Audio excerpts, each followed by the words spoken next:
Shalom, salam sejahtera bagi kita semua.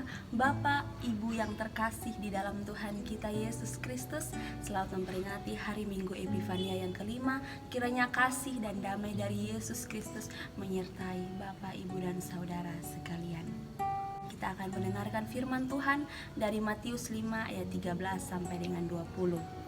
Saya akan membacakannya untuk kita semua.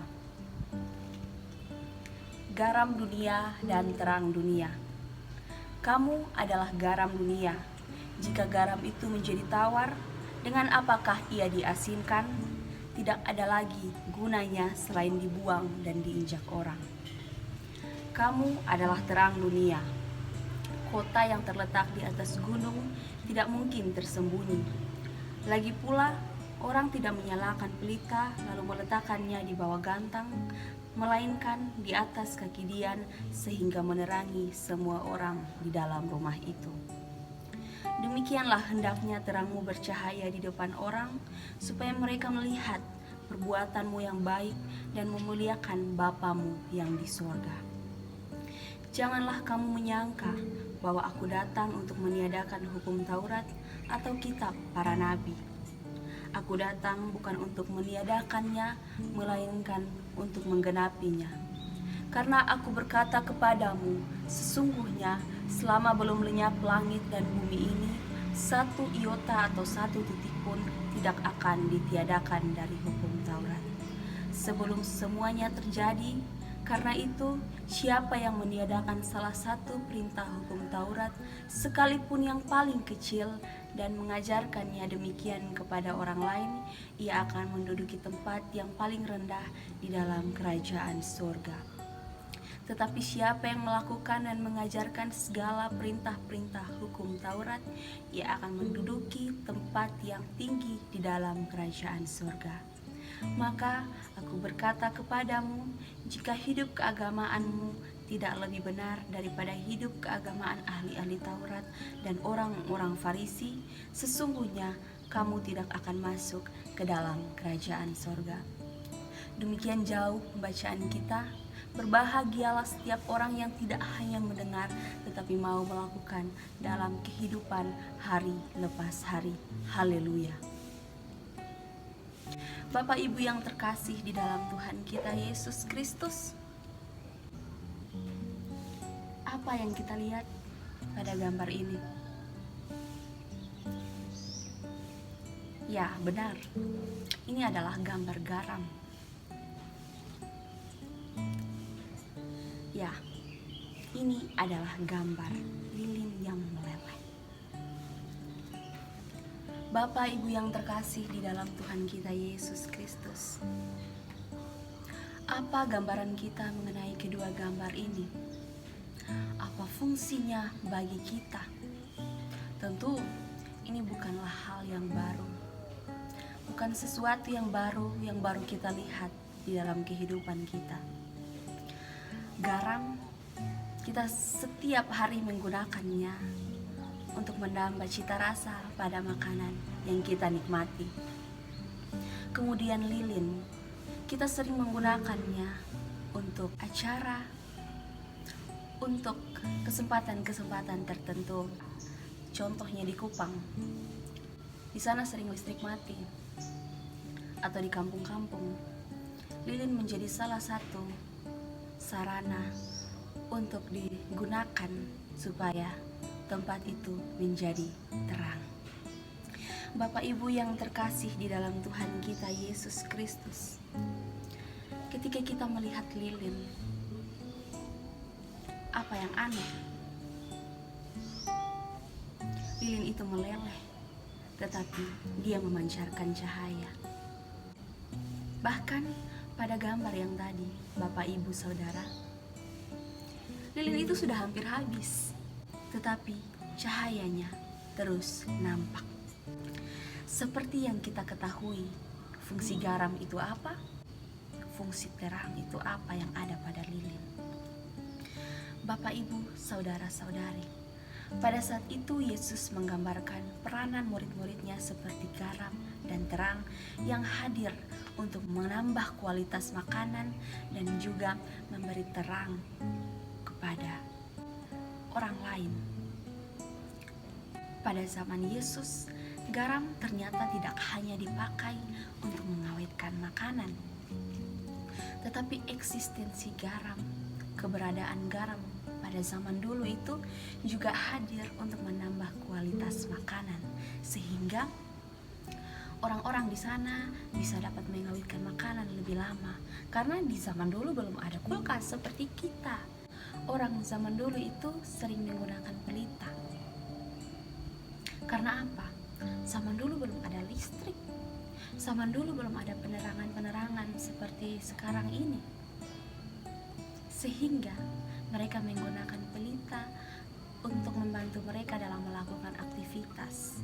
Kalau kita rasa pelita sekarang ini rasanya tidak terang, tetapi terang pada zaman dulu yang mereka gunakan itu sudah dirasa sangat terang. Bapak Ibu yang terkasih di dalam Tuhan kita Yesus Kristus, dalam hal ini Yesus menggambarkan murid-muridnya sebagai terang itu sendiri. Yesus menggambarkan murid-muridnya sebagai garam itu sendiri. Yesus menganggap bahwa tindakan-tindakan mereka adalah garam dan terang. Yesus memberitakan tentang kehidupan mereka, sehingga eksistensi mereka di tengah-tengah orang-orang tidak hanya eksis begitu saja, tetapi mereka dapat hidup berdampak bagi semua orang. Bapak Ibu yang terkasih di dalam Tuhan kita Yesus Kristus, Yesus tidak hanya mengajar, tetapi Yesus telah memberikan teladannya terlebih dahulu. Saya mengingat sebuah cerita yang sangat menginspirasi saya mengenai bejana yang retak.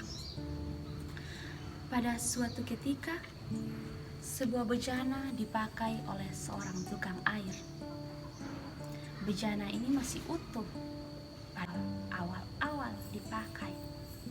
Tetapi lama-kelamaan, si tukang air ini tidak menyadari bahwa bejananya telah retak.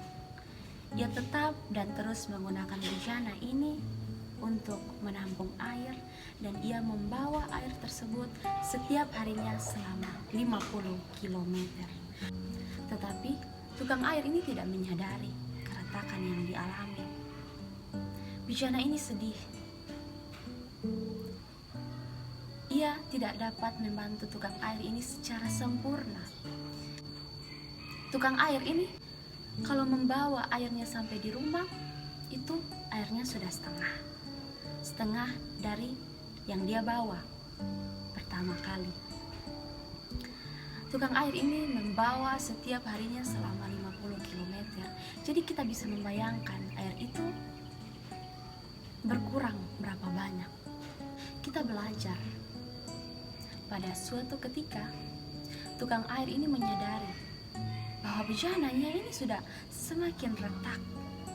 Pada suatu ketika dia berjalan melewati tempat yang setiap harinya ia lewati.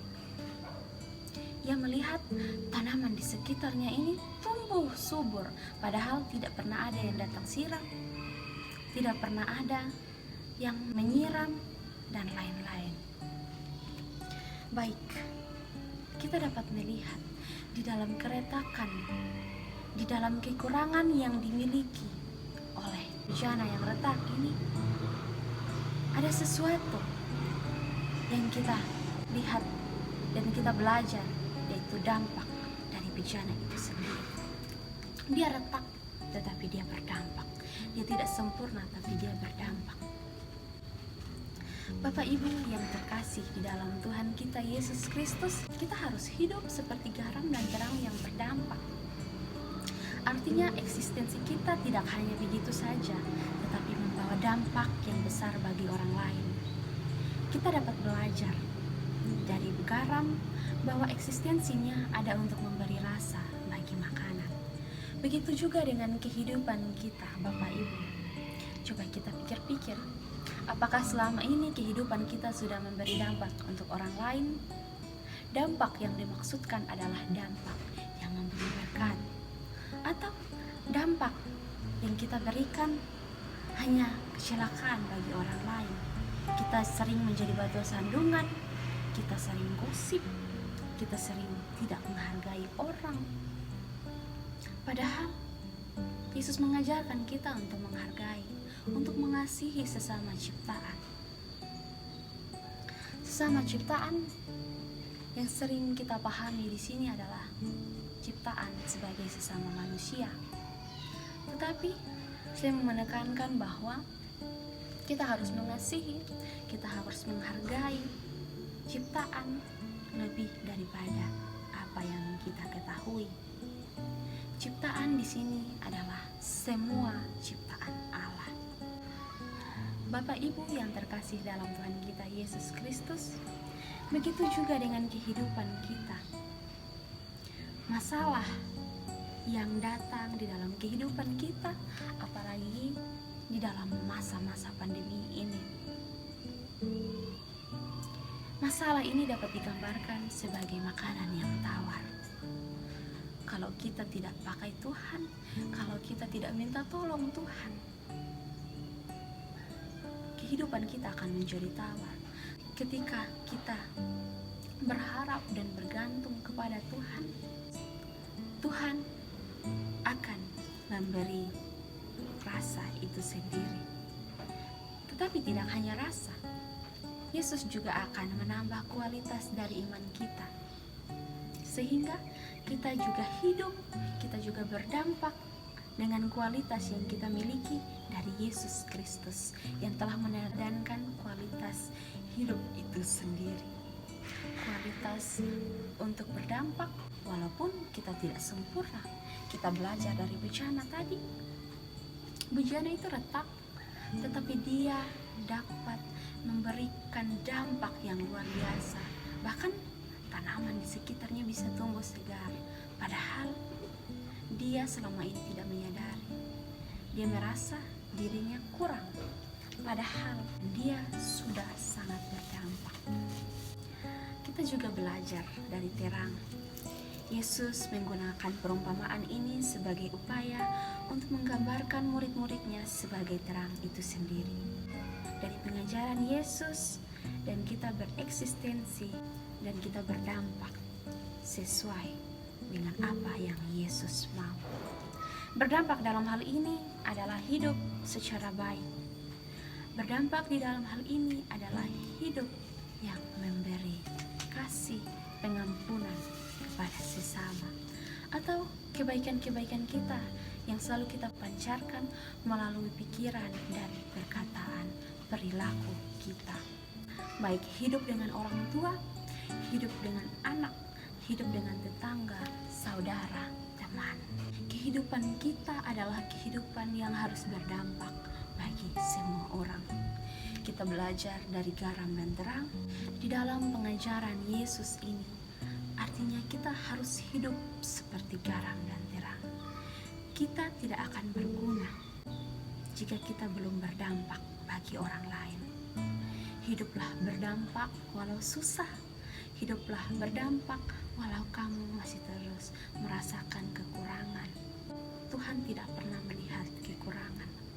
Jika kamu belum berdampak selama ini, lihatlah Yesus, sang pemberi teladan yang telah berdampak bagi semua orang.